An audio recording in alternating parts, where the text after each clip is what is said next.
Bienvenue donc à la conférence Rendre l'informatique aux femmes en compagnie d'Isabelle Collet. Bien, je pense qu'on va pouvoir démarrer sans plus attendre. L'idée de cette conférence, donc le titre de cette conférence, c'est Rendre l'informatique aux femmes.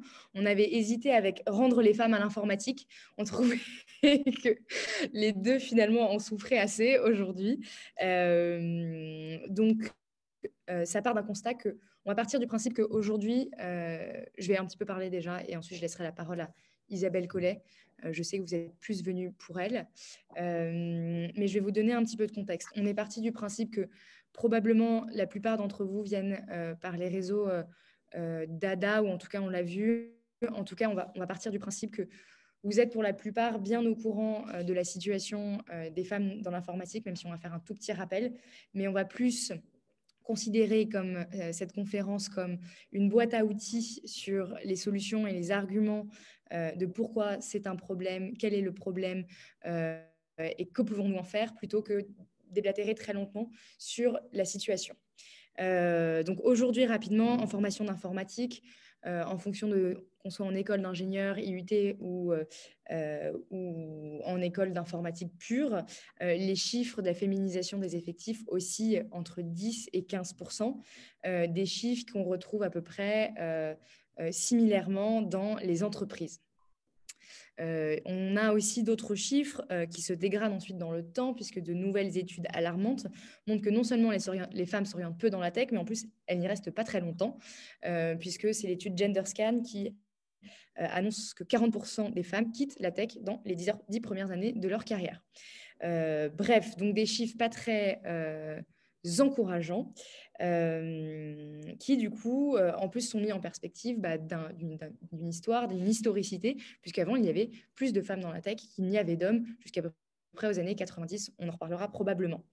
Donc l'objectif de ce webinaire, c'est comment pouvons-nous rendre l'informatique aux femmes, ou comment pouvons-nous rendre les femmes à l'informatique, vous donner une boîte, vous munir d'arguments solides pour défendre ce cas qui parfois est un petit peu difficile à défendre. En tout cas, en tant que féministe, on a pu le s'en rendre compte.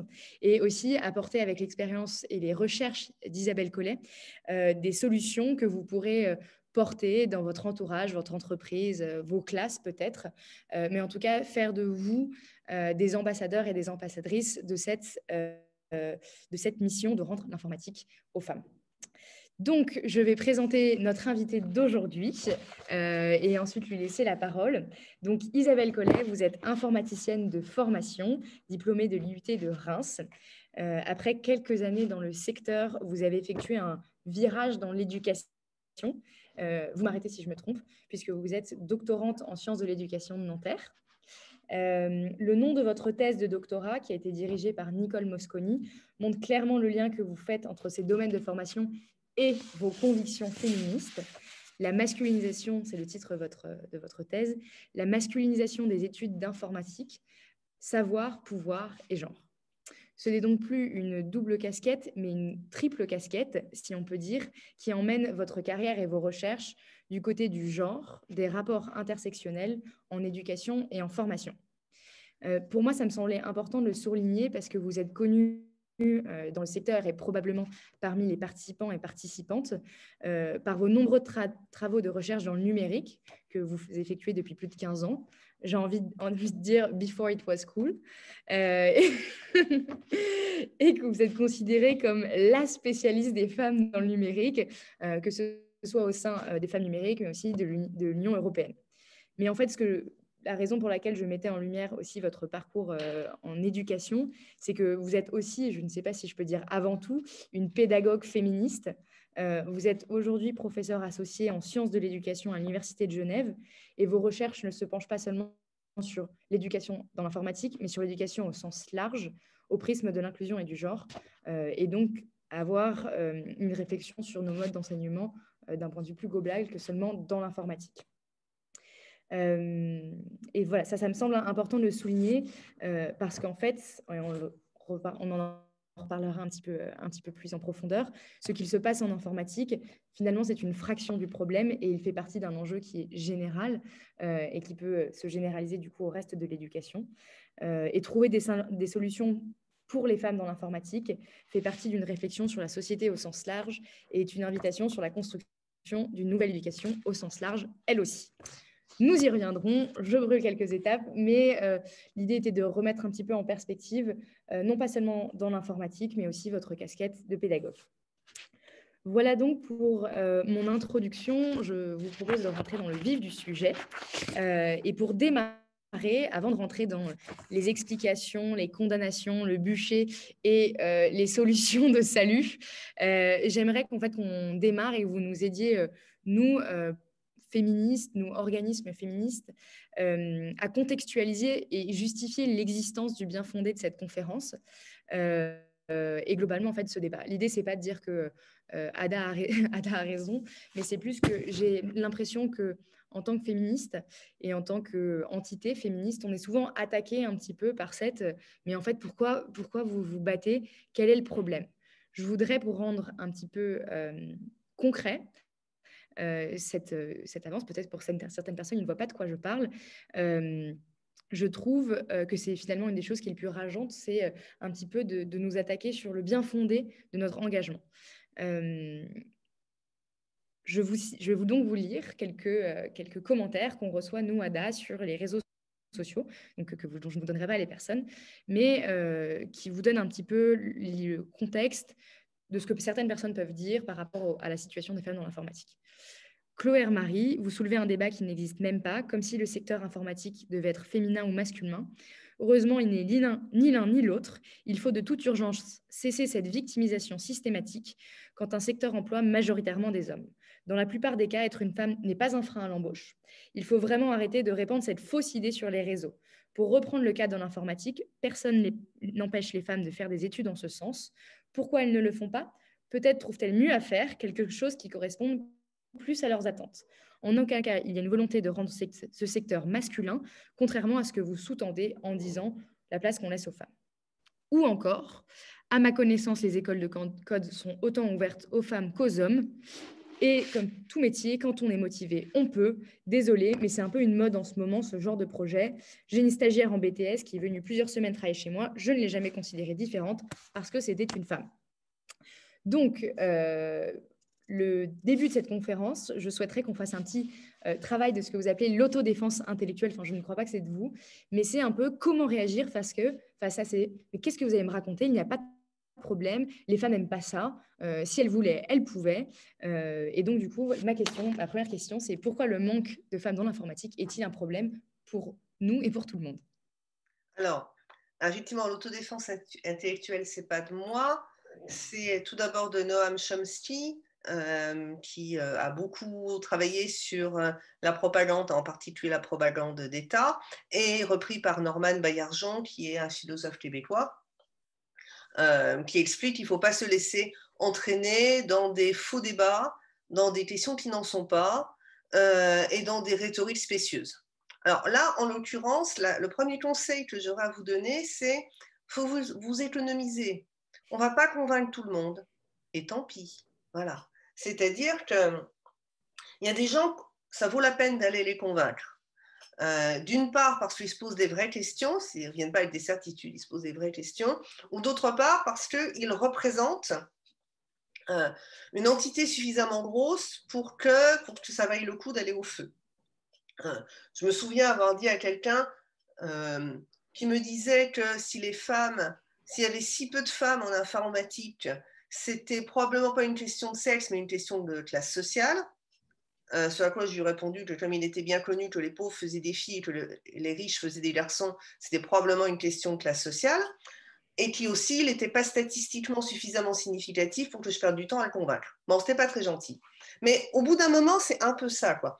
Il y a des gens, il y a des personnes qui ne souhaitent pas ou qui ne peuvent pas être convaincus. Le premier argument qu'on nous oppose, c'est il y a des cerveaux roses et des cerveaux bleus, variantes. La science a bien montré que les hommes et les femmes, c'est pas pareil. Variante, puisque les femmes font des enfants, ouais, comme si on était parthénogénétique. et que les hommes pas, on n'est pas attiré par les mêmes choses. Et variante en sexisme bienveillant, les femmes ont bien raison de ne pas s'intéresser à l'informatique et de s'intéresser à des choses plus grandes, plus vertueuses, plus justes, telles que l'éducation, le soin aux autres, l'empathie, toutes ces choses qu'on ne va pas financer, pas payer, pas permettre de faire carrière. Si la personne est foncièrement convaincue qu'il y a des cerveaux roses et des cerveaux bleus, vous pouvez toujours lui montrer tous les arguments que vous avez et les recherches scientifiques que vous avez en réserve. Elle a aussi la capacité de vous en opposer d'autres. On va vous ramener les chimpanzés, les camions et les poupées. Enfin, il y en a abondamment, abondamment. Après, vous pouvez dire que méthodologiquement, c'est des trucs qui ne tiennent pas la route, c'est pas statistiquement significatif, c'était biaisé au départ. On ne veut pas vous entendre. Donc ça, c'est des débats dans lesquels il ne faut pas rentrer. Ensuite, il y a les arguments de l'ordre de moi, j'ai bien vu que, moi, je ne fais pas de différence, moi, c'est pas pareil. Ok, on ne le met pas en cause. Vous ne faites pas de différence. Je suis prête à le croire. Bon, s'il s'est rendu compte de rien, c'est probablement pas vrai. Mais soit, je suis prête à le croire. Vous avez une stagiaire en BTS, vous l'avez traitée comme si c'était un homme. Ok. Vous pensez que les écoles de code sont ouvertes à tout le monde et que si les femmes y vont pas, c'est qu'elles veulent pas y aller. Soit, faisons un pas vers les classes sociales. Est-ce que vous pensez que les pauvres vont pas en école d'ingénieur parce qu'ils n'ont pas envie? Ben, il y a peu de chance. C'est Pierre Desproges qui disait que finalement, les riches et les pauvres, ce n'était pas si différent parce que les aspirations des pauvres n'étaient pas très loin des réalités des riches et que pour peu qu'on les laisse faire, ils iraient volontiers rejoindre le club. Ben, si on ne pense pas, enfin, si on est d'accord pour cette question de classe sociale, ben, c'est un peu pareil sur la question des femmes et des filles de l'informatique, c'est-à-dire soit on pense qu'il y a des différences biologiques, bon, c'est pas fondé scientifiquement, mais ok, et à ce moment-là, bien sûr, on n'apprendra pas aux chats à voler parce qu'ils n'ont pas d'ailes et donc on ne peut pas, non. Soit on pense que en soi les aptitudes sont les mêmes et que, eh ben alors c'est qu'il y a une discrimination systémique, quoi, et c'est tout. Alors s'il y a des personnes qui veulent entendre et qui veulent comprendre, vous pouvez commencer à argumenter. Si elles viennent avec une conviction première, économisez-vous. En tant que féministe, on a suffisamment de travail à s'occuper de nous, les femmes, à avancer et à se battre. On n'est pas forcément en plus obligé de se coller à être gentil, convaincre tout le monde, argumenter, les accompagner. Oui, des fois, on me dit, oui, mais alors, vous savez, pour nous, les hommes, c'est compliqué parce qu'on n'a pas l'habitude de réfléchir comme ça. Eh bien, vous le prenez en main, quoi. Voilà, c'est ça. Donc, il faut s'économiser. Après, bien sûr, il y a des gens qui sont là pour comprendre et à qui on peut montrer des arguments. Je me souviens avoir vraiment causé un choc à quelqu'un quand je lui ai expliqué que dans les pays non occidentaux, et en particulier en Malaisie, qui accessoirement est un pays musulman, n'est pas non plus une utopie cyberféministe, les femmes étaient majoritaires dans les doctorats d'informatique à Kuala Lumpur. Donc, il a réalisé que les représentations qu'on a sur les religions, n'ont pas forcément les conséquences qu'il imaginait, et que deux, si en Malaisie, les femmes pouvaient être majoritaires en doctorat d'informatique, alors que dans son propre labo, il avait du mal à avoir la moindre doctorante, c'est probablement pas une question génétique, parce qu'a priori, les Malaisiennes et nous, on est les mêmes. Donc voilà, il y a des gens qui sont capables de déclencher sur un certain nombre d'arguments. Leur montrer que dans les années 80, en école d'ingénieur en France, l'informatique était le deuxième secteur le plus féminisé, avec 30%, à une époque où ce n'était pas à la mode d'être femme ingénieure, et qu'aujourd'hui, où c'est un peu plus à la mode, c'est-à-dire qu'aujourd'hui, il y a 30% de femmes ingénieures, ben le secteur, ça fait partie des secteurs les moins féminisés, prouve aussi qu'il n'y a pas une espèce de progrès en marche continu et régulier qui fait que les femmes arrivent dans tous les secteurs. Donc ça, c'est des arguments qui peuvent porter. Et les gens qui vous disent, il y en a marre, il n'y a pas de problème, ben, soit ils s'accommodent très très bien de ce 11%, 15% de femmes en informatique et ils vivent bien avec, et ben, ils vivent bien avec, nous pas, et peu à peu, on va expliquer, quoi. Ok. Et donc, pour ces personnes qui sont prêtes à changer, pour nous, quel est le problème aujourd'hui qu'il y ait seulement 15% de femmes dans l'informatique? Et ben, pour le coup, si on est d'accord que ce n'est pas une question de cerveau, si on est d'accord que ce n'est pas une question de biologie, d'ovaires et de choses de ce genre, eh bien, ça veut dire que le système n'est pas fair-play. C'est-à-dire que si le système se répartissait de manière statistiquement égale, on aurait, bon an, mal an, la parité dans tous les métiers. C'est-à-dire aussi bien en petite enfance qu'en informatique. Or, manifestement, ce n'est pas du tout le cas. Quand on dit aux élèves « les métiers n'ont pas de sexe », bon, ils nous croient parce qu'ils sont gentils, hein, mais au fond, ils regardent autour d'eux et ils comprennent bien que ce n'est pas vrai. Alors, ok, ils entendent théoriquement les métiers n'ont pas de sexe, les compétences n'en ont pas. De fait, les métiers ont un sexe. Et si on pense qu'il n'y a pas de raison biologique à ça, eh ben, c'est que ça veut dire qu'il y a une injustice quelque part. Il y a une discrimination systémique quelque part. C'est-à-dire qu'il y a un phénomène qui incite continuellement les femmes et qui fait de la discrimination positive envers les femmes pour qu'elles aillent plutôt dans la petite enfance. Et il y a un phénomène qui fait de la discrimination positive continue pour les hommes pour qu'ils aillent en informatique. En termes de justice sociale, ce n'est pas satisfaisant. Donc ça, c'est le premier point. Le deuxième point, pourquoi c'est un problème? Bon, bah, outre le fait que ce n'est pas très confortable de se dire que nos choix n'ont pas toujours été nos choix, c'est-à-dire vous interrogez des personnes, des filles et des garçons de 14-15 ans, et vous leur dites pourquoi vous avez envie de faire ci, pourquoi vous avez envie de faire ça. J'aime, j'ai envie, ça me tente. Ouais, ok, mais pourquoi t'aimes? Pourquoi t'as envie? Ben, j'ai toujours aimé. Mais pourquoi? C'est compliqué de mettre ça au clair.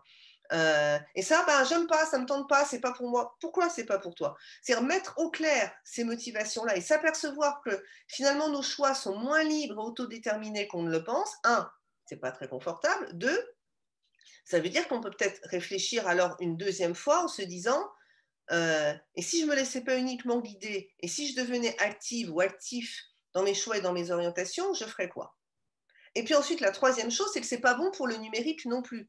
C'est-à-dire, actuellement, on est en train de s'accommoder d'une révolution numérique, au minimum d'une transition numérique, qui trouve que ça va très très bien se passer avec une population d'hommes blancs de milieux socioprofessionnels favorisés. Quand même une population extrêmement homogène qui pense un monde de demain pour tout le monde. Eh bien, même si ces personnes, ce que je pense pour la plupart d'entre elles, hein, même si ces personnes n'ont absolument pas envie de faire un numérique discriminant, il est difficile d'imaginer que ces personnes puissent penser à un numérique pour tout le monde, ne serait-ce que parce qu'aucune expérience singulière n'est capable d'embrasser la totalité des expériences des individus du monde, et en particulier, quand on a un groupe aussi homogène, évidemment, il va y avoir des manques. Alors, dans les manques célèbres qu'on a déjà mis au jour, il y a la fameuse histoire des assistants santé qui sont arrivés sur nos téléphones. Bon, bah, les assistants santé, ils étaient capables de monitorer tout un tas de choses, mais pas les cycles menstruels. Ça intéresse quand même, a priori, une personne sur deux qui les utilise. Mais certainement pas un programmeur sur deux, loin de là. Ils n'ont pas pensé que ça pouvait être une bonne idée de monitorer les cycles menstruels. Il y a un autre phénomène qui fait que le numérique n'étant pas pensé avec les femmes ont un sentiment d'incompétence quand elles interagissent avec le numérique. Ça a été le cas, par exemple, des premiers assistants vocaux, des premières reconnaissances vocales. C'est-à-dire, pour les premiers GPS, quand on parlait au GPS, même si on était sur la place conducteur, conductrice en l'occurrence, les voix de femmes étaient moins bien reconnues que les voix d'hommes. Les voix d'hommes étaient mieux reconnues, même s'ils parlaient depuis la place passager. Parce que les assistants vocaux avaient été entraînés à partir de voix d'hommes. Et alors là où ça devient vraiment problématique, c'est que les femmes disaient « ça ne marche pas avec moi ces trucs-là ». Elles avaient complètement raison. Mais quand elles ajoutaient « je ne suis pas douée avec ces trucs-là », non, ce n'était pas elles qui n'étaient pas douées, c'était ces trucs-là qui n'étaient pas douées avec elles. Mais on ne pense pas nécessairement à accuser la technique, surtout quand on s'estime illégitime dans ce domaine technique, on a plutôt tendance à s'accuser soi. Alors là, vous allez me dire, ça y est, c'est réglé. Maintenant, toute personne qui développe des logiciels d'intelligence artificielle pour faire de la reconnaissance vocale, ils entraînent avec différents timbres de voix, différents accents hein, aussi, parce que si vous parliez à votre machine avec l'accent du sud-ouest, c'est très très clair, elle ne vous comprenait pas.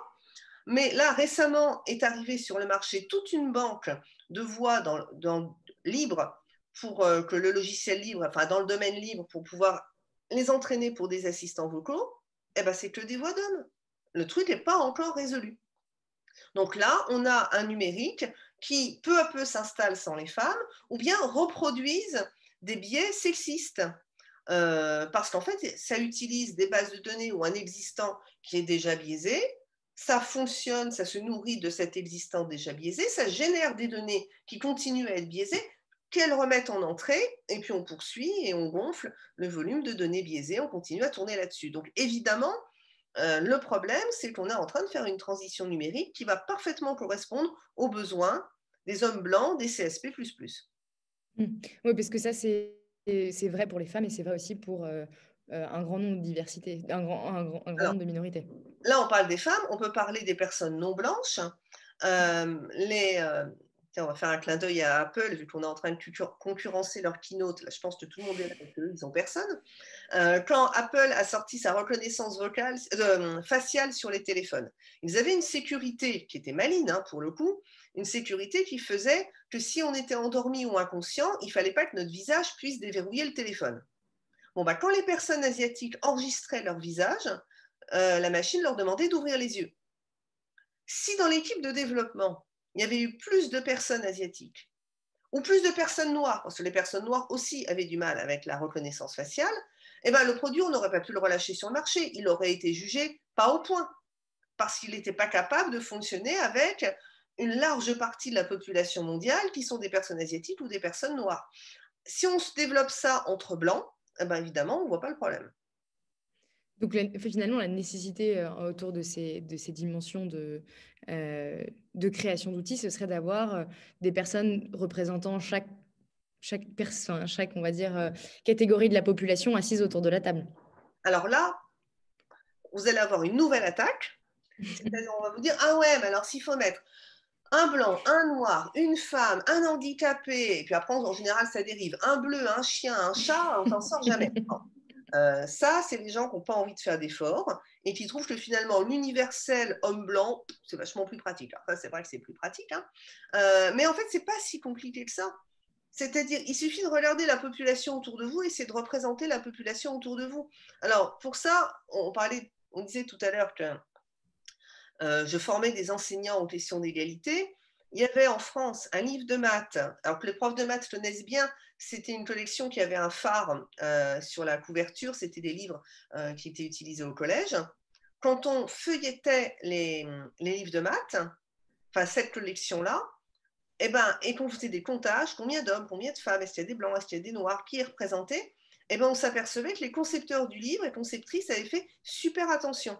Il y avait des garçons et des filles qui faisaient des maths, éventuellement ensemble, qui s'amusaient ensemble à faire des maths. Il y avait des garçons et des filles, ils n'étaient pas tous blancs. C'était Amélie Mauresmo qui représentait, qui était sur une page pour parler de la vitesse des balles lancées au tennis. Alors effectivement, il n'y a pas écrit Amélie Mauresmo, lesbienne, joueuse de tennis, mais pour les gens pour qui le fait d'être LGBT c'est important, il y avait Amélie Mauresmo sur une page. Et puis il y avait une page sur l'algèbre qui montrait que la science arabe, c'était pas n'importe quoi, et que le X de l'algèbre nous vient de la science arabe. On feuilletait le livre, on remarquait rien. On le feuilletait en détail, on faisait des comptages, et là on remarquait qu'il y avait une réflexion en amont. Donc non, c'est un peu plus compliqué, évidemment, il faut réfléchir à ce qu'on fait, mais ça ne fait pas quelque chose de bizarre ou d'insupportable ou une monstruosité, simplement de penser à son environnement autour de soi. Ok. Et du coup, finalement, enfin, ce que je vois aussi une question de Séverine qui nous amène un peu à ma deuxième question, c'est quoi le problème? Séverine nous demande dans le chat, ne serait-ce pas plutôt une question d'éducation plutôt qu'un problème de discrimination? Quel est en fait le problème aujourd'hui qui crée en fait, quel est le frein qui crée ce problème plutôt? Alors, évidemment, on est d'accord que c'est une question d'éducation. Mais le problème, c'est que comme cette éducation... Alors, quand je dis discrimination, je ne dis pas que tous les hommes, sciemment, le matin, se lèvent en disant « Allez, comment on va réussir à discriminer les femmes ?» Non, on ne parle pas du tout de ça. On parle d'habitudes et de fonctionnement qui sont discriminants, qu'on met en œuvre et que les femmes peuvent également mettre en œuvre de manière inconsciente ou mettre en œuvre de toute bonne foi, qui produisent des résultats discriminants. Alors, je vais vous donner un exemple de discrimination super simple, mais qui disait évidemment pas son nom sous cette forme. Pendant assez longtemps, c'est quasi réglé, mais pas tout à fait réglé. Quand on allait faire des classes préparatoires de mathématiques, il y avait beaucoup moins de places d'internat pour femmes que pour hommes, voire pas du tout d'internat pour femmes, et elles devaient se loger dans des pensions, dans des internats ailleurs, parce que l'internat sur place du lycée, c'était que pour les hommes. Moi, c'était le cas dans ma prépa. Voilà. Et vous n'avez pas 90 ans, hein, mais on est encore sur les trucs contemporains. Alors, évidemment, c'est plus compliqué, parce que quand on est en maths sup, on bosse énormément. Donc, si on est sur place, c'est bien plus pratique, surtout que c'est beaucoup plus sympa de bosser avec ses collègues. Donc, on bosse tous ensemble, et après, les garçons, ils font 300 mètres, et encore s'ils sont au bout du couloir, ou de l'autre côté de la cour, et les filles, bah, elles reprennent le métro, le RER, ou je ne sais pas quoi. Et pour certaines prépas très sélectives, on entendait des enseignants, au moment des sélections, dire « Ah ouais, mais alors comme c'est une fille, et comme elle ne pourra pas loger sur place, il va falloir qu'elle habite loin, il faut qu'elle fasse les trajets, elle ne va jamais s'en sortir. » Et donc, pour la protéger, entre guillemets, on ne la recrutait pas parce qu'on savait qu'il n'y avait pas d'internat. Ah ben non, ça c'est de la discrimination. Je vous donne un autre exemple. Voilà, merci au chat. Voilà. Un autre exemple de discrimination. Ah ben ça y est, ah oui, voilà. Ça vient de, si vous avez envie d'être édifié sur la discrimination dans l'enseignement supérieur, vous allez sur le Tumblr Paye ta fac, vous allez voir, c'est du bonheur à toutes les pages. Et là, il y a un enseignant qui dit « Je ne prends jamais de filles en thèse, mais alors jamais, elles ont une trop mauvaise vision 3D. » Bon, ça, c'est de la discrimination pure. Alors, sur quoi il se base quand il dit ça? Effectivement, en population générale, statistiquement, les filles ont une moins bonne vision 3D que les garçons. En population générale, hein, je dirais a priori, les gens qui vont faire une thèse, c'est certainement pas la population générale. Et quand bien même, a priori, la vision 3D, c'est pas le truc qui conditionne la réussite de la thèse dès le premier jour. Un, ça se travaille. Deux, si on est un petit peu moins bonne, on peut sûrement pallier avec des tas d'autres compétences à côté. C'est pas central. Donc l'enseignant qui dit ça, il va pas vous dire qu'il discrimine. Il dit c'est un fait scientifique. Éventuellement, c'est un fait statistique. Je veux bien aller juste là avec lui. Et donc, c'est une bonne raison de ne pas prendre des femmes. C'est de la discrimination pure. Bon. Alors maintenant, si on revient sur le côté de l'éducation, bah, évidemment, pour avoir des armes, des arguments contre ce genre de propos, et pour éviter de continuer à avoir longuement des personnes qui produisent ce genre de propos, effectivement, ce serait pas mal, même pas tant de former les élèves, mais de former les enseignants pour qu'ils puissent, en classe, produire une éducation égalitaire. Par contre, il y a un truc auquel je ne crois pas, et qu'on entend de temps en temps, c'est de dire il faut commencer chez les tout petits, c'est-à-dire au collège c'est déjà trop tard, même en primaire, si ça se trouve c'est un peu tard, il faut commencer à la crèche, il faut commencer à la maternelle. Alors, si on va par là, moi je commencerai in utero, hein, comme ça on est sûr. Bon. En fait, cette façon de reporter le problème sur l'avant, c'est aussi une façon de se dédouaner. Donc l'enseignement supérieur va vous dire « Ah, c'est pas nous, c'est le lycée vous dit « c'est pas nous », etc. Finalement, l'école vous dit « c'est pas nous, c'est les familles ». Bon, et puis après, il ne reste plus personne. Bon. Effectivement, il y a quelque chose de logique de se dire on prend les petits, on les forme de manière égalitaire, ça va produire des adultes égalitaires. C'est séduisant, mais en fait, c'est de la pensée magique.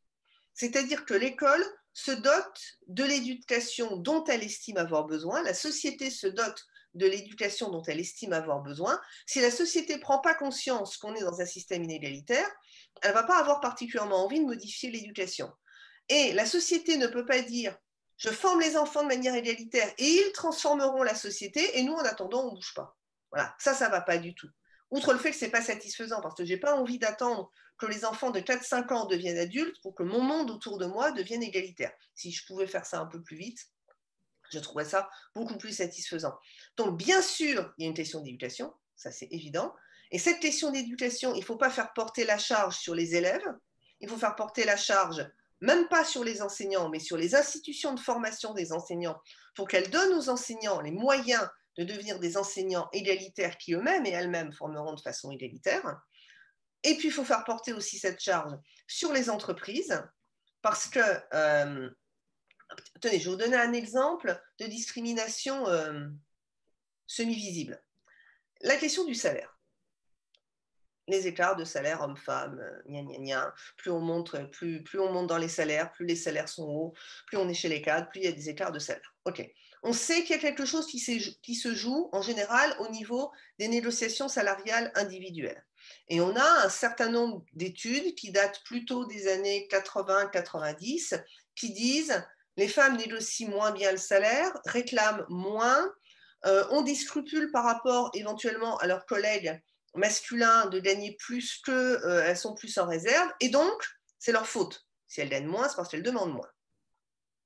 Alors, déjà, si on prend acte qu'on a un système de valorisation salariale qui discrimine systématiquement la moitié de population sur la base de compétences qui n'ont rien à voir avec leurs compétences métiers, pourquoi on ne change pas le système?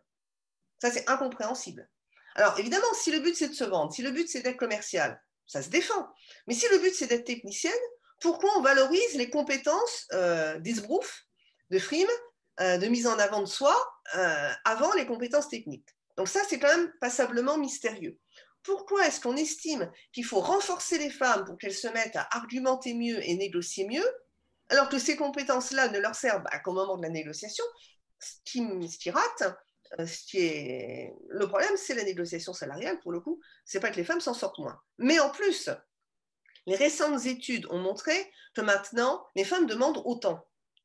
Ou quand elles hésitent, les hommes hésitent autant. Alors, qu'est-ce qui change? Il change que les employeurs, eux, n'ont pas changé. C'est-à-dire, les femmes demandent autant et les employeurs, hommes ou femmes, se disent « Mais pour qui elle se prend de demander autant ?» Donc, on a décidément un système de négociation salariale qui produit une discrimination systémique invisible. Enfin, je veux dire, elle est visible in fine, mais personne n'a conscience d'être en train de le faire. Il ne faut pas entraîner les femmes à mieux négocier. Il ne faut même pas forcément entraîner les employeurs ou les managers à être plus attentifs à comment les femmes négocient. Il faut se poser la question, est-ce que notre système de valorisation permet réellement de valoriser les compétences?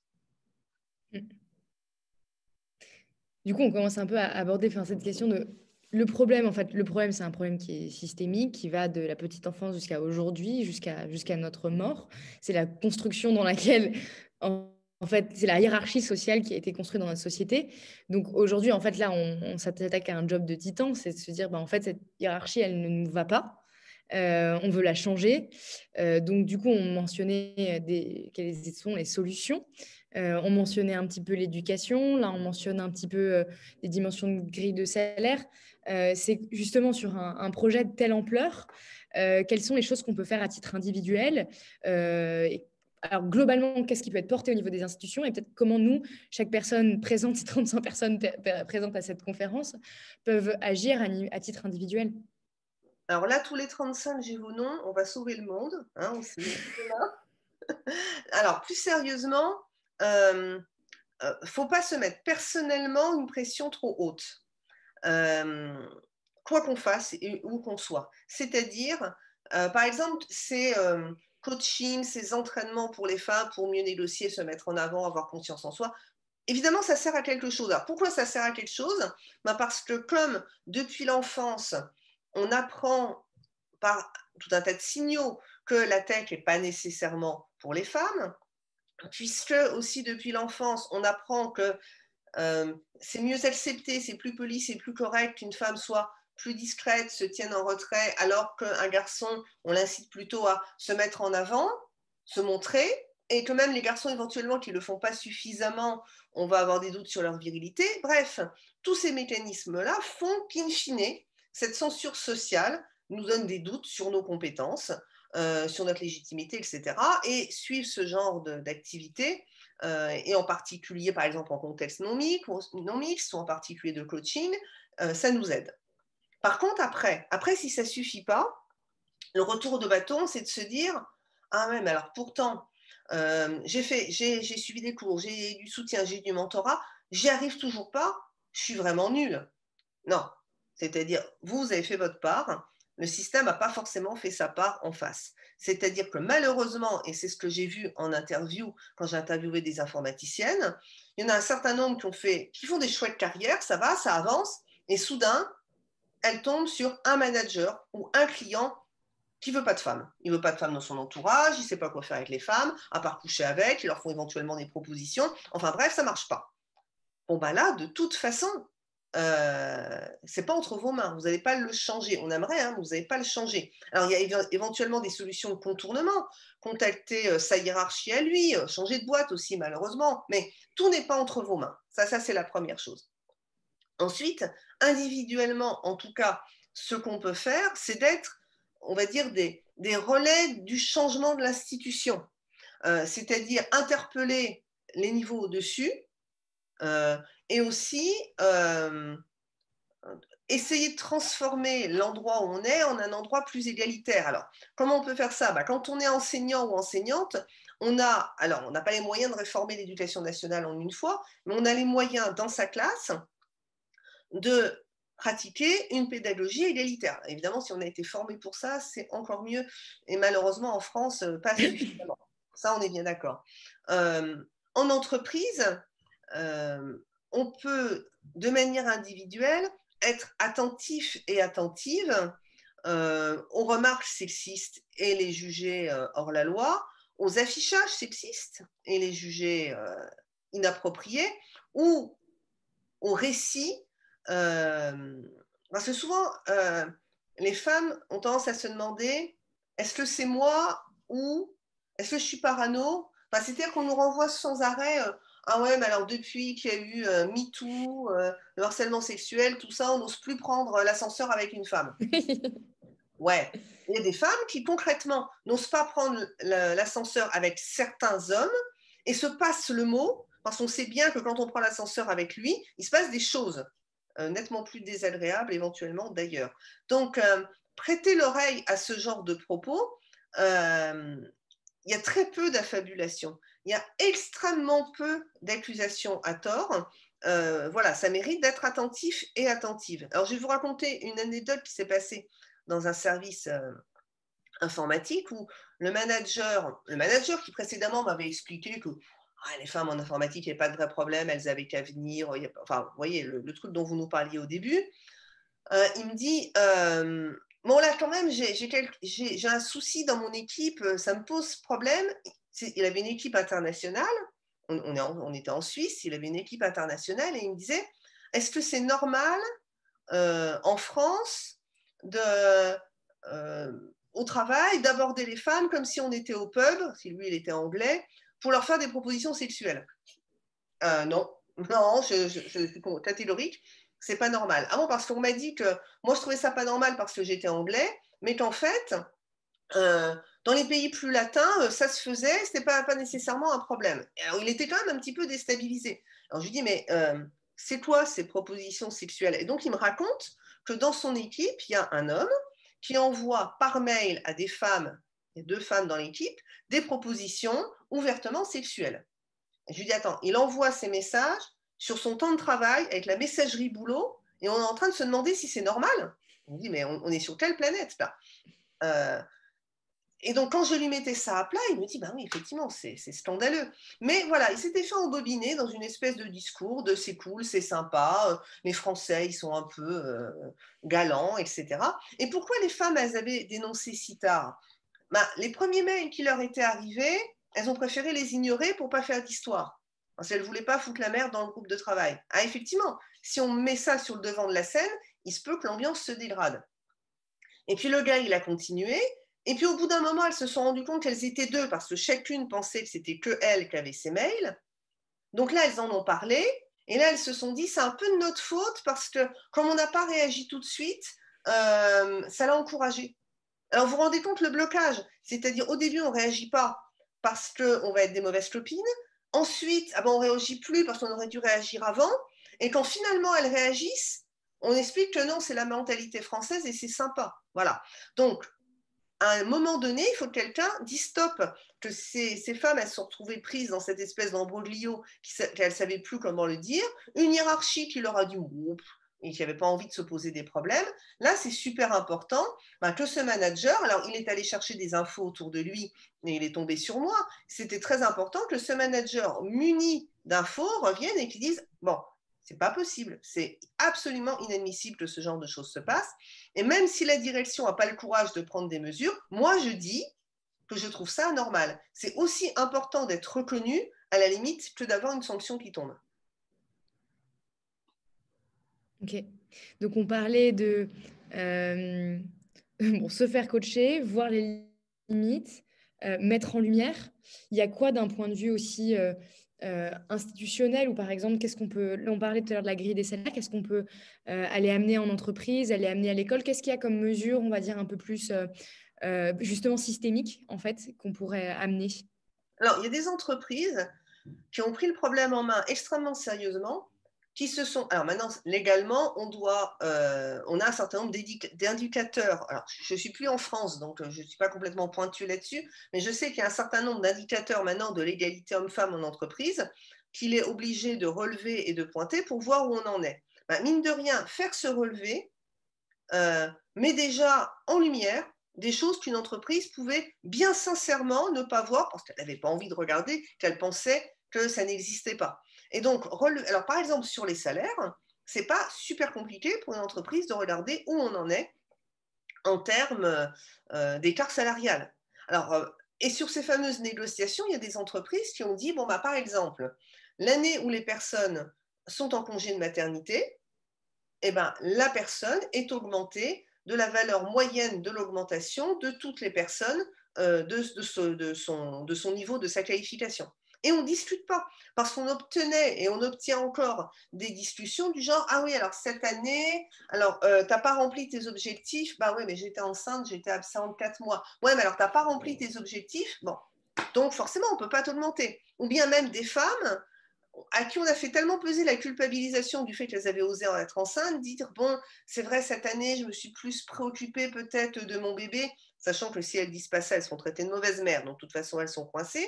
Et sur cette argumentation, bah oui, donc c'est pour ça, tu comprends, cette année, on peut pas vraiment t'augmenter. Bon, bah ça, c'est des discussions dans lesquelles il faut plus rentrer. Un service RH responsable ne fait pas peser sur les femmes la responsabilité d'être enceinte au moment où on produit des enfants. Mais on peut aussi faire du monitoring sur comment les promotions sont données. Regardez les managers qui ils mettent en avant. Et si on s'aperçoit que certains managers, pendant un certain nombre d'années, n'ont jamais fait la promotion de femmes ou n'ont jamais proposé de femmes à une promotion alors que dans leur équipe, il y en a, bah, peut-être qu'on peut tirer une sonnette d'alarme, essayer de comprendre comment ça se fait. On peut aussi repérer des femmes qu'on estime à potentiel de faire carrière et se mettre à discuter avec elles sur comment on peut les aider à articuler la carrière dans notre entreprise qui est extrêmement prometteuse et on veut vous garder à votre vie de famille, c'est-à-dire avez-vous envie d'aller à l'étranger, quand vous avez des enfants, comment on peut vous accompagner, c'est-à-dire si on pense qu'on a des personnes de talent, une entreprise a tout à fait les moyens de, j'ai pas dit de, c'est pas des efforts financiers considérables, simplement s'entendre avec la personne pour dire comment on peut organiser les choses au mieux. Voilà, tout ça, ce sont et puis donner du coaching parce que comme on disait quand même en amont, effectivement, on n'est pas socialisés hommes et femmes de la même manière. Simplement faire la démarche de proposer du coaching. Alors, ça a mis un peu de temps à prendre en France, mais je pense que ça y est, cette fois, c'est bon. Pendant un certain temps, on avait le sentiment euh, que le mentorat ou le coaching, c'était du soutien scolaire. C'était pour les gens qui étaient faibles et qu'il fallait supporter. Alors, ce n'est pas du tout ça. Le coaching ou le mentorat, c'est des gens qu'on détecte à potentiel et qu'on va renforcer. Donc, si on met bien les choses dans cette perspective-là, on ne donne pas du coaching aux femmes parce qu'on pense qu'elles sont des pauvres choses et qu'on va essayer de les soutenir, mais parce qu'on pense qu'elles ont du potentiel et que la société ne leur permet pas nécessairement d'y avoir accès parce qu'il y a cette censure sociale. Mm. Et ma dernière question, parce que du coup, là, on parle finalement de réformer un système qui, dans votre livre Les oublis du numérique, que je n'ai pas nommé d'ailleurs dans mon introduction, mais qui est un excellent livre que je vous recommande. Je vais faire un peu de promotion, parce que vous n'avez pas le droit de le faire. Vous invoquez quand même parfois des exemples qui remontent à enfin, presque l'Antiquité ou en tout cas la Renaissance. On parle de réformer un système vieux de milliers d'années. Ça veut dire quoi? Ça veut dire changer, ça veut dire changer complètement un système qui a été considéré historiquement en fait, comme le système, un système de femmes, etc. Vous êtes optimiste par rapport à ça on a l'impression un peu qu'en ce moment, c'est les femmes qui arrivent au pouvoir, etc. Enfin, c'est quoi votre sentiment par rapport à ça? Et est-ce que c'est vraiment ça la solution? C'est réformer le système dans un système féminin, finalement, en fait? Alors, si les femmes, il y a des gens qui vont jusqu'à dire, souvent des hommes de 50 ans qui ont un certain pouvoir médiatique, qui sont bien installés, en disant: «Oh mon Dieu, nous vivons dans un matriarcat». Alors, un matriarcat dans lequel une femme meurt tous les 2 jours et demi sous les coups de son compagnon, c'est super mal organisé, hein. Je ne sais pas dans quel fantasme on peut imaginer qu'on est dans un matriarcat. Bon, ça, c'est les gens qui ont peur, qui s'aperçoivent qu'avant, ils avaient tous les droits et tous les privilèges, et que soudain, il y a une partie de la population qui dit: «Non, non, on va partager maintenant». Effectivement, ça fait bizarre. Non. Bien sûr, il s'agit de réformer un système. Et c'est pas parce qu'il existe depuis longtemps qu'il est nécessairement bon. Euh, on a quand même suffisamment d'indices autour de nous qui nous montrent que le système dans lequel on est en train de fonctionner a un certain nombre de défauts, et pas que sur la question des sexes, mais que quand même une discrimination systémique et une mise à l'écart systémique des femmes depuis qu'on est capable un peu de le remarquer, peut-être il est temps de changer les règles du jeu. Alors, est-ce qu'on a envie de mettre en place un système féminin à la place? Ça ne me fait pas beaucoup plus rêver pour autant, et je pense que personne n'a réellement mis ça en projet vraiment. Alors oui, il y a toujours des groupuscules qui fantasment sur des utopies, hein. On peut aussi aller rêver de faire un matriarcat sur Mars, hein, éventuellement, mais bon, pour l'instant, ce n'est pas trop l'idée. On veut simplement partager le pouvoir. Alors seulement, évidemment, partager le pouvoir et partager le terrain. Parfois, j'entends des arguments un peu marketing qui disent pas moins de privilèges pour les hommes, mais autant pour les femmes, des privilèges pour tous. Ça ne veut rien dire, hein. Le privilège, ça s'appelle comme ça parce que vous avez quelque chose que quelqu'un d'autre n'a pas. Il faut bien être lucide que si on dit que les femmes doivent prendre toute leur place, on ne peut pas dire en même temps et les hommes ne doivent pas en perdre. Ça ne rentre pas, hein. Bien sûr, partager le pouvoir, ça veut dire que sur un certain nombre d'endroits, les femmes vont prendre des places que jusqu'à présent les hommes occupaient. Et donc, je récupère la question quota C'est ce que... sur le chat parce que là, elle tombe à point. C'est quoi cette histoire de quota? Alors évidemment, le quota, c'est une mesure intellectuellement insatisfaisante. C'est un aveu d'échec, on est bien d'accord. On parlait d'éducation tout à l'heure. Si l'éducation était bien faite, on n'aurait pas besoin de quota. Bon, alors, est-ce qu'on veut l'égalité dans... Alors, Françoise Héritier, elle disait, donc Françoise Héritier, anthropologue décédée il y a quelques années, disait que la grande révolution pour les femmes, ça a été la maîtrise de leur fécondité, la maîtrise de la contraception, et à l'échelle ethnographique, les femmes ont gagné. Mais l'échelle ethnographique, c'est 800 ans. Alors, si ça ne nous va pas, il va falloir trouver d'autres solutions. Bah, le quota, c'est un peu ça. C'est-à-dire, si on se base que sur l'éducation et une transformation lente du système, à la vitesse où on va, moi, je ne la verrais pas, l'égalité. Et j'aimerais bien quand même la voir. Donc, le quota, c'est une manière de rattrapage rapide, facile et pas cher. Oui, ce n'est pas satisfaisant intellectuellement. Mais par contre, ce que ça ne fait pas, c'est que ça ne diminue pas le niveau. Souvent, le gros argument, c'est de se dire, ouais, alors si on met un quota, on baisse le niveau, on va recruter des gens, des femmes qui ne méritent pas vraiment cette place. On va laisser sur le côté des hommes de valeur, alors pour mettre des femmes qui ne voulaient pas vraiment être là. Non, tout ça, c'est pas du tout ça ce qui se passe. C'est qu'actuellement, pour l'informatique, on peut se dire, pourquoi les meilleurs élèves ne viennent pas en informatique? Parce que du temps où le bac S existait, les mentions bien et très bien étaient tenues au bac S, étaient tenues en majorité par des femmes. Donc, pourquoi les meilleurs élèves en maths ne viennent pas en informatique? Vous mettez un quota dans les écoles, vous montez le niveau. Et donc là, on commence à voir les choses de manière tout à fait différente. Si on prend acte qu'il n'y a pas de cerveau rose et qu'il n'y a pas de cerveau bleu, et si on prend acte qu'il y a un système de division socio-sexuée des savoirs qui trie les personnes à leur insu en orientant les hommes vers les sciences et techniques et les femmes vers les lettres, les langues et le soin aux autres, quand je vais dans une école d'informatique et que j'ai 90% d'un sexe pour 10% de l'autre, on peut se demander quels sont les 40% d'hommes qui sont là grâce à cette discrimination systémique envers les femmes. Et parmi ces 40% d'hommes, lesquels veulent vraiment faire informatique, lesquels finalement ne seraient pas très heureux dans d'autres professions, mais s'ils y avaient été, peut-être ils se seraient fait traiter de PD. Alors, effectivement, l'informatique, ça passe. C'est-à-dire, évidemment, ce sont des stéréotypes qui pèsent sur les deux sexes et qui font des orientations pas toujours choisies sur les deux sexes.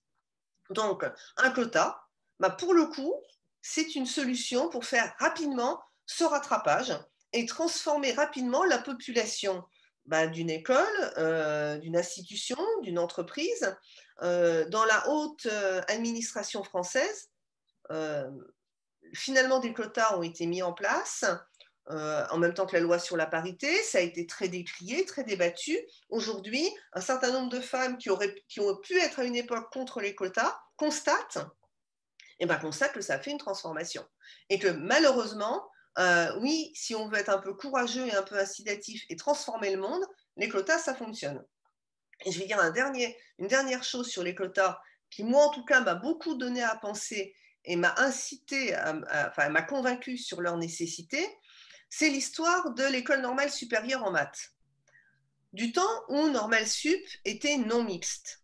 On formait en maths autant de professeurs agrégés en Normale Sup en femmes que d'hommes. Le concours était commun, c'est simplement les recrutements étaient non mixtes. La moyenne de recrutement pour les hommes était très légèrement supérieure, mais quasiment égale, à la moyenne de recrutement pour les femmes. Donc en gros, on avait 2 promotions de valeur quasiment équivalente avec autant d'hommes que de femmes. Normale Sup devient mixte. En quelques années, la part des femmes chute dramatiquement. Il y a 2 ans à Paris, à Normale Sup, il y avait 0 femme. Une filière non mixte, ma foi, c'est un quota. Et on s'aperçoit en fait que quand les femmes savent qu'elles ont des places protégées, elles viennent plus volontiers. Alors pourquoi elles viennent plus volontiers? Parce que la compétition, c'est sympa si vous pensez que vous avez des chances de gagner. Sinon, c'est pas sympa du tout. Il ne faut pas dire que les femmes n'aiment pas la compétition ou ne sont pas compétitives. Regardez les écoles de veto. Veto, c'est ultra compétitif et c'est ultra féminisé. Les écoles de commerce, c'est super compétitif et les femmes sont au moins 50%. Les femmes n'ont pas de problème avec la compétition, sauf si on leur dit, il y a de bonnes chances que vous allez perdre. Et comme elles ont de multiples signaux qui leur expliquent qu'en maths, en sciences et en informatique, elles ne sont pas à leur place, ce n'est pas un terrain sur lequel elles ont le sentiment que la compétition leur sera profitable. Mettre un quota, c'est faire en sorte que cette compétition ne s'applique plus sauvagement et inégalitairement sur le recrutement de la filière. Merci. Eh bien, je vous propose de prendre la suite de Valériane si vous avez des questions. On a une quinzaine de minutes devant nous. Et voilà, n'hésitez pas à prendre votre clavier, poser vos questions, même votre micro d'ailleurs, ça peut être sympa.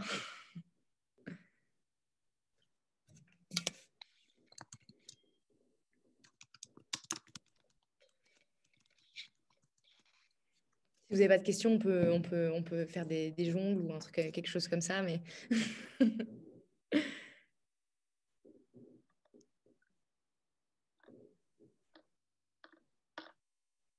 Personne n'a de questions. C'est du jamais vu. Je peux peut-être Oui. en faire une vraie. Ah, Ouais. je mets ma caméra comme ça, vous me voyez. C'est équitable.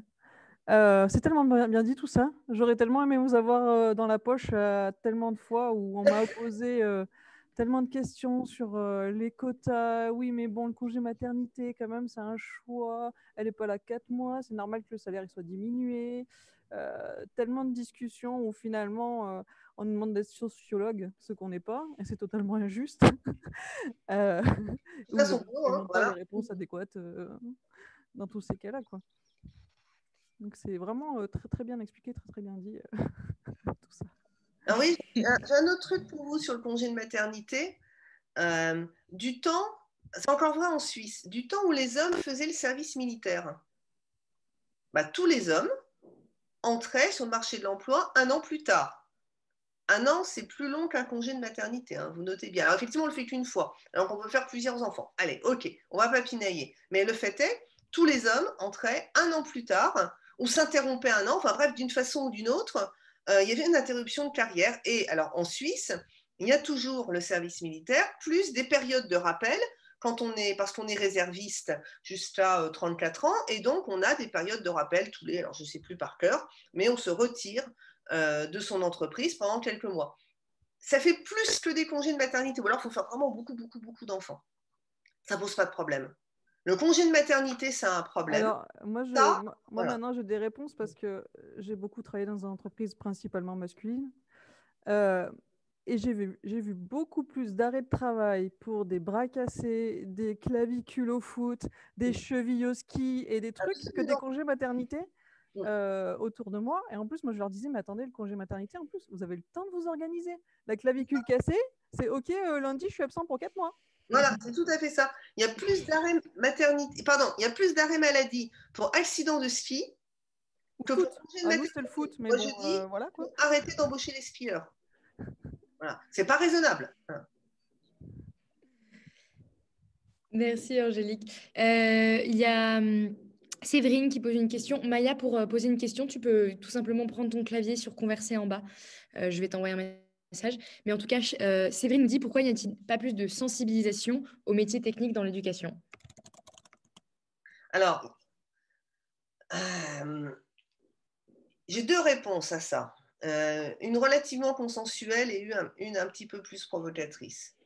La première raison, c'est que les liens entre l'éducation et l'orientation et ensuite les entreprises en France, c'est quelque chose qui ne s'articule pas très très bien.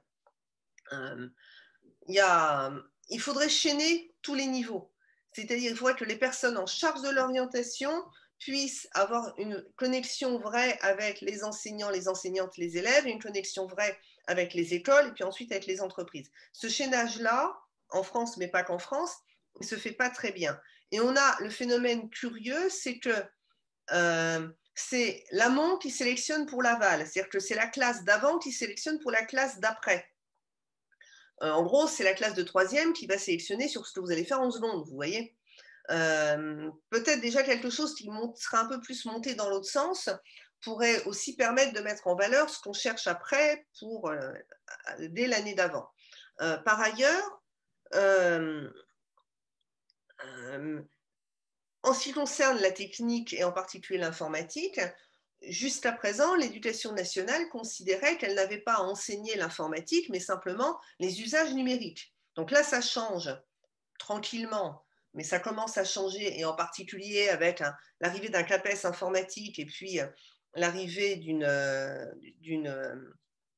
option NSI au lycée, mais pendant un bon moment, on ne formait pas du tout au métier du numérique. L'école est supposée former à une connaissance générale, et c'est l'enseignement supérieur ou l'enseignement d'apprentissage qui sélectionnera, enfin qui formera aux matières les plus particulières. Alors ensuite, pour revenir plus particulièrement à pourquoi, en quelque sorte, on présente si peu les métiers numériques et pourquoi on les présente de manière si peu mixte, c'est toujours un peu compliqué de proposer aux gens de partager le pouvoir. C'est-à-dire tout le monde est partant éventuellement pour partager le savoir, mais actuellement, pouvoir se permettre d'avoir un avis sur la technoscience, l'influencer et la modifier, est-ce qu'on a vraiment envie de s'ouvrir à tous et à toutes? J'ai fait des grands oraux dans des écoles d'ingénieurs. Alors j'étais là, je créais la mixité dans le jury quand j'étais là. Donc j'avais en général un enseignant de l'école avec moi, qui était souvent un homme, et un ancien élève qui était souvent un homme. Et puis on recevait des étudiants et des étudiantes. Alors quand l'élève était très bon, que ce soit un homme ou une femme, il était très bon, il mettait une très bonne note et on n'en parlait plus. La question, c'était quand l'élève était moyen plus ou moyen moins. Et donc, je me souviens d'une jeune fille qui est moyenne, qui est pas mal, qui n'est pas extraordinaire. Et là, je vois bien que les deux hommes qui sont avec moi, ils sont un peu hésitants.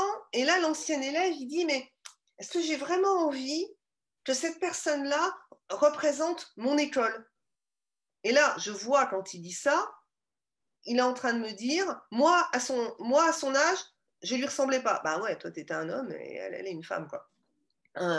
Et est-ce que j'ai envie que mon école, plus tard, je ne me reconnaisse plus dans mon école parce qu'il va y avoir des gens comme elle qui vont la représenter? Alors voilà, il faut accepter de se dire que si ça se trouve, cette école qui vous a choisi et sélectionné, Si elle avait fonctionné de façon égalitaire, elle ne vous aurait pas choisi et pas sélectionné. Ce n'est pas très confortable comme idée. C'est beaucoup plus confortable de se dire qu'on a été choisi et sélectionné pour de bonnes raisons, parce qu'on était méritant, et qu'on va donc reproduire ce système qui va nous conforter dans l'idée qu'on a été sélectionné parce qu'on est méritant. C'est-à-dire quand on fait ce type de révolution en amont, en même temps, ça critique notre position. Mais c'est ce que je dis aussi quand je fais mes conférences. Moi, en tant que femme blanche, avec une mère enseignante, bah oui, j'avais nettement plus de chances d'être en position là aujourd'hui de vous faire une conférence que si j'avais été de classe très populaire ou que si j'avais pas été blanche. C'est clair, je pense pas que j'ai pas de mérite, hein, mais je suis quand même consciente de ça. Révolutionner ce système, ça veut dire que si ça se trouve, on va pas s'y retrouver, on va pas avoir avec soi les gens qui d'ordinaire nous ressemblaient. C'est ça aussi qui complique un peu les choses. Je crois qu'il y a Maya qui voulait poser une question à l'oral et après il y aura la question de Maxime. Maya, tu peux prendre ton micro, je crois que tu es revenue parmi nous. Oui, merci. J'ai changé de connexion Internet pour être sûre de ne pas être coupée. En fait, moi, je me pose beaucoup de questions parce que j'ai un parcours qui fait que je n'ai pas eu toutes ces difficultés. Je travaille dans le numérique aujourd'hui, effectivement, dans des équipes qui sont essentiellement masculines. À titre strictement personnel, je n'y vois pas beaucoup d'inconvénients. Je suis à l'aise. Je n'ai jamais eu de problème particulier. J'ai fait des études scientifiques et puis je me suis intéressée au numérique et j'ai pas trouvé de barrière sur mon chemin. Je sais que je ne suis absolument pas représentative des femmes dont vous avez parlé ce soir, mais du coup, je me pose quand même beaucoup de questions. Et dans les équipes dans lesquelles je travaille, les hommes sont...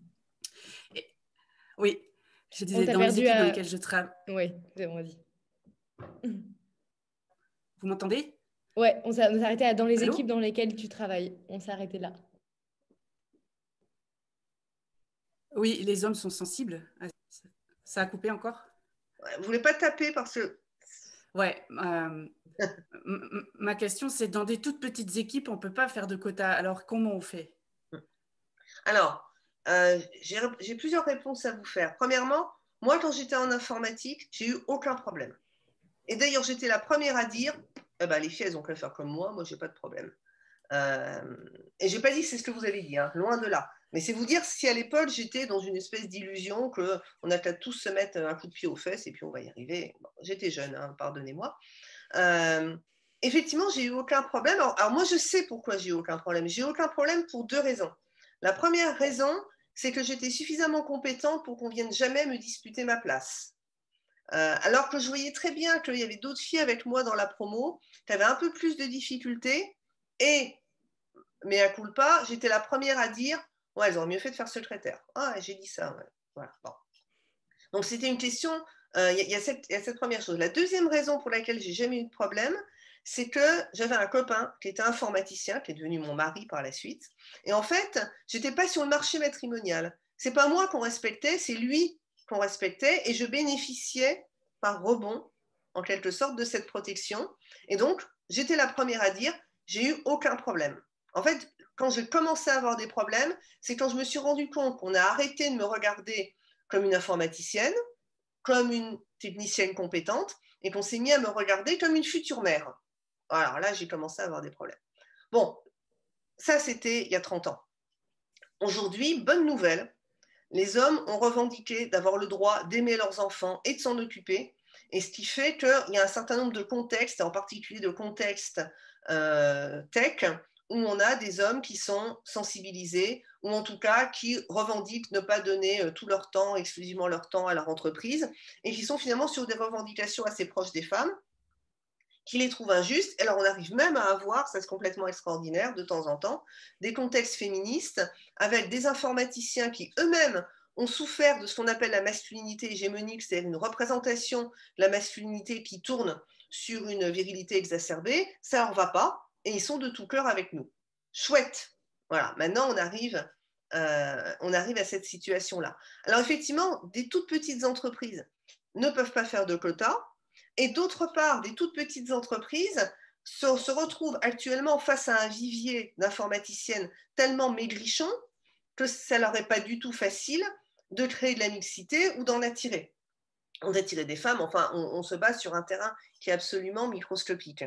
les meilleures solutions dans ce cas-là, pour le coup, c'est pas attendre que les femmes sortent des écoles, parce que pour l'instant, malheureusement, c'est microscopique, mais c'est d'anticiper, c'est-à-dire de faire de la formation continue, de faire des contrats d'apprentissage, c'est-à-dire les entreprises françaises, mais pas forcément les toutes petites, fantasment énormément sur les ingénieurs. Il n'y a rien de plus beau qu'un ingénieur, un vrai, avec le diplôme ingénieur dessus, y compris des fois pour faire des tâches qui relèvent complètement d'un boulot de technicien ou de technicienne, ou alors simplement que tout le monde n'a pas les possibilités de rentrer en école d'ingénieur parce qu'il y a un bloc de maths qui n'est pas forcément facile à digérer, mais qui n'est pas forcément nécessaire pour devenir une personne valable de la tech. Donc, aller chercher dans des viviers dans lesquels on n'a pas l'habitude, voire les générer et les créer en faisant des contrats d'apprentissage, en passant des accords avec des écoles, comme Adatech School par exemple, mais vous n'êtes pas les seuls sur le coup. C'est-à-dire, j'ai discuté avec quelqu'un qui était en Ardèche, département rural s'il en est, où il avait une formation post-bac informatique, où il avait certes très peu de femmes et beaucoup d'hommes, et il ne s'était jamais complètement posé la question, mais enfin, il était venu à ma conférence par curiosité, quand même, et il me disait, j'ai quand même un problème avec les entreprises autour de moi, c'est-à-dire, je forme des jeunes, ils sont super. Dans la région, donc l'Ardèche, les entreprises se plaignent de ne pas pouvoir recruter parce que c'est rural, elles n'arrivent pas à les attirer. Moi, je leur propose des jeunes, ils sont top. Ah ouais, mais ils ne sont pas ingénieurs. Voilà, et finalement, ils ne les embauchent pas. Alors, il y a aussi un problème au niveau des cultures d'entreprise, et particulièrement en France. Il n'y a pas que les ingénieurs dans la vie. Et pour le coup, si on veut s'assurer de faire un recrutement plus mixte, et puis en même temps accompagner la personne qu'on va recruter, ben, ce genre d'école, ça existe, et en général, elles sont absolument ravies d'accompagner les entreprises dans le recrutement. Ce qui, je pense, répond. Alors, je ne sais pas du coup si Maxime, tu es toujours dans la conférence parce qu'il a été noté partie, mais il parlait de ce qu'on souhaite justement.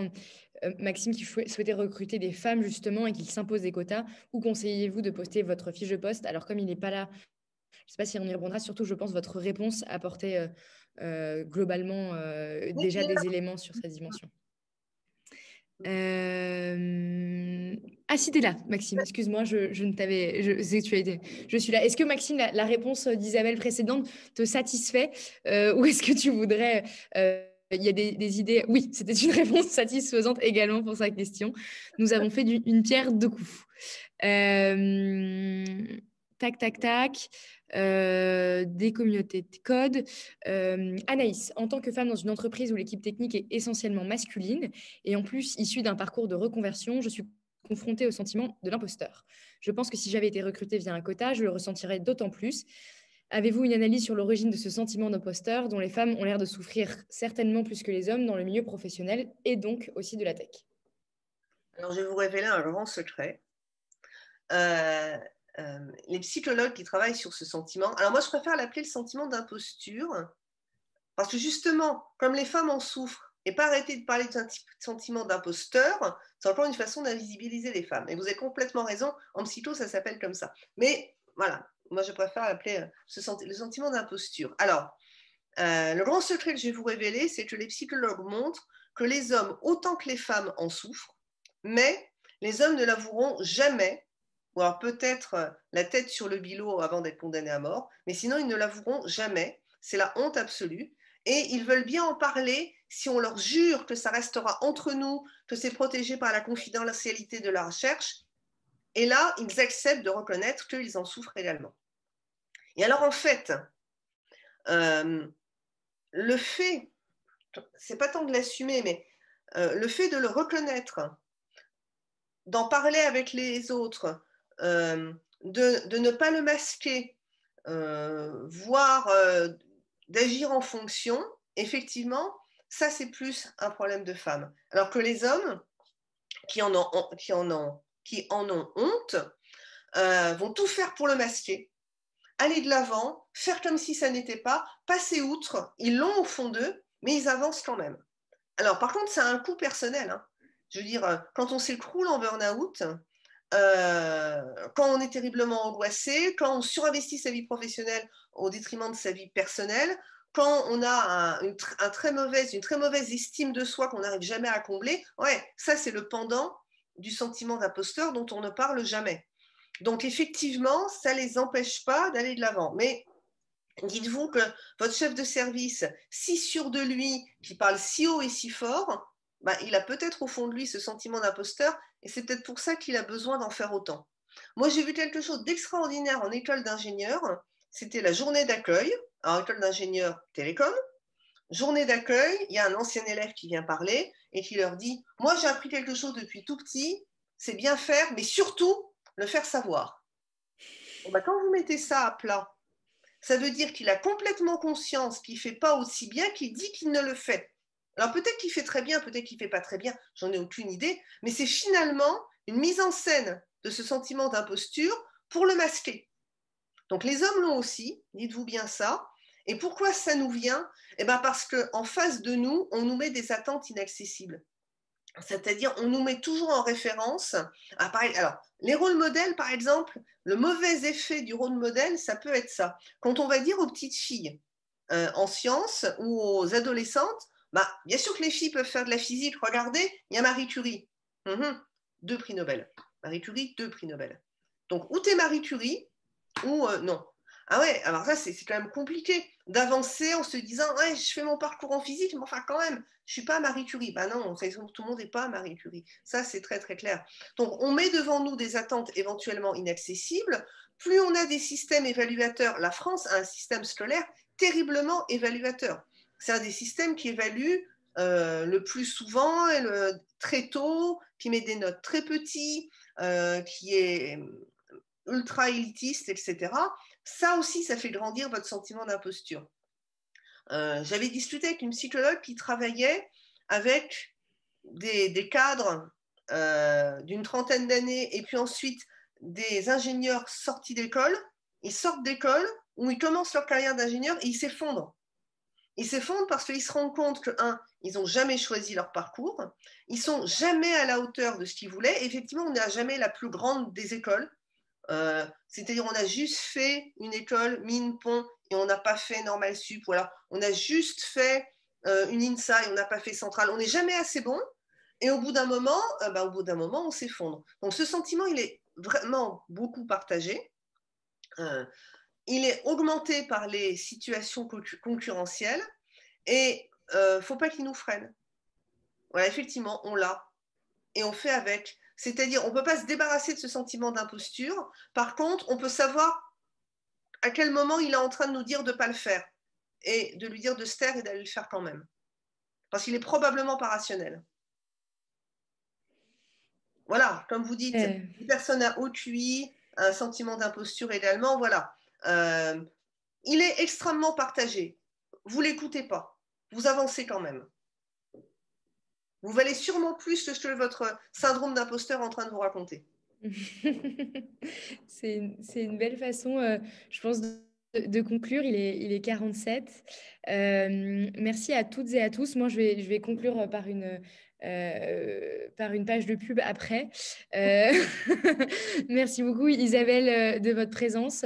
Merci à toutes et à tous de vos questions. J'espère que ça vous a plu.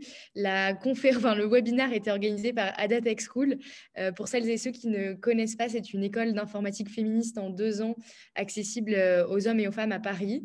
Et si vous êtes une entreprise qui cherche à travailler, à recruter des femmes ou à changer sa culture, on bosse avec vous. Si vous êtes une femme qui cherche à bosser dans la tech, on bosse avec vous. Voilà. Et merci beaucoup, surtout Isabelle Collet. C'est toujours aussi clair et frappant de vérité. Et je trouve accessible. Vraiment, c'est top. Merci beaucoup. La vidéo sera absolument disponible en replay. Donc, du coup, vous la recevrez par mail et sinon, elle est sur notre chaîne YouTube disponible. Voilà. Merci beaucoup.